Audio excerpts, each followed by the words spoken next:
Hey guys, Brittney from Atlas. In this week's exercise breakdown, we're going to break down one of the mobility exercises that we did this week.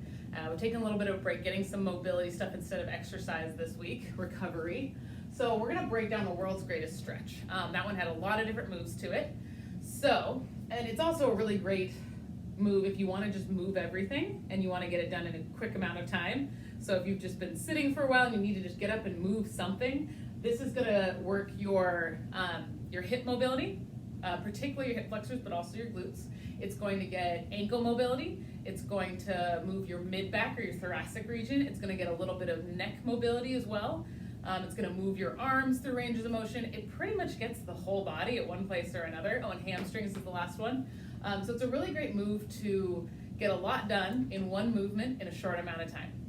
Another thing about this is that if you find that you're really stiff in some of these movements, just keep working through it. Just sitting and holding for a really long time is not necessarily the way to use it. You really want to cycle through the motions because they all play on each other, and going through this stretch a couple times in a row is better than holding each one for a really long time.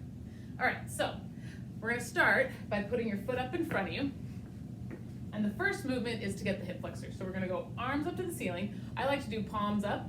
Whatever works for you. You can do both, you can do one, doesn't matter. But you're going to reach up, get nice and tall, and then you're going to push forward. So you're pushing your weight into front leg. You're opening this up. I don't want you to worry too much about keeping a tight core or anything. You kind of want to let your body go into the motion, really opening up the front of that hip joint. You're going to hold here for like 2 full breaths. As you exhale, you think about sinking into it a little more. Good, then you're going to come down, hands inside your foot, and you're going to push your knee forward over your ankle. Now, if you're like me and you're pretty flexible in this position, you might need to scoot your foot back so that you can push your knee over it. We're getting some ankle mobility, so keeping the heel down, but pushing your knee forward. You may or may not feel a stretch. It may just be hard to do, or you might not feel a lot. It's totally fine. Okay, and then from this position, keeping one hand down, you're going to rotate towards your front leg. Show you from the front here. So if I'm in this position to begin with, I'm going to rotate this arm. I'm going to reach up with my hand as if I'm actually trying to touch the ceiling. You really want to rotate through the shoulders here. You notice when I did that, my hips kind of moved. You want to keep your hips here and make your upper body do this motion. So if I do this, I'm not really getting rotation through that mid-back region. I'm just getting kind of a shift of my hips. So keeping the hips here, and you're going to rotate through your upper back. And I want you to look with your eyes towards your hand, because that's going to get some neck range of motion. Not really pushing through, just finding where there's some resistance and just hold there. Take a couple breaths, relax, come back down, and then from there you just sit back and get a little hamstring stretch. Now, one thing about this one is that you want to keep your toes pointed down. Actually pulling back, I know it feels like more stretch, but that's just trying to add calf stretch into your hamstring stretch. It gets some neural tension. It's not actually a really great way to stretch. You want to keep the toe down and feel that good back of the thigh hamstring stretch here.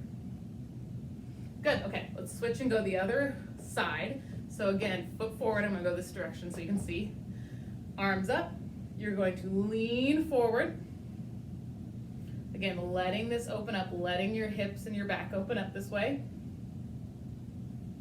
Okay, and then you're gonna put your hands down and you're gonna push your knee forward over the toes. This is another one where if you really feel like you shift off to the side, try to keep your hips in the middle. Mine does it on this side, so I gotta keep my hips kind of in the middle. You might feel a little glute stretch too if you're tight on that side. And then, keeping your hips and your knee right where they are, rotate your upper body, hand to the ceiling, and look at it. You should feel some activity in that mid to upper back region. If you're not, try to bring your hips back the other direction, away from the way you're rotating. Okay, come back down and then sit back into that hamstring stretch. Again, you should feel it here, not into your calf, but your toe should be down. Good. And then I would say cycle through this at least 2 more times until you really feel like you know the sticking points. And if you're not feeling anything, try those little adjustments and see if you can get more out of this.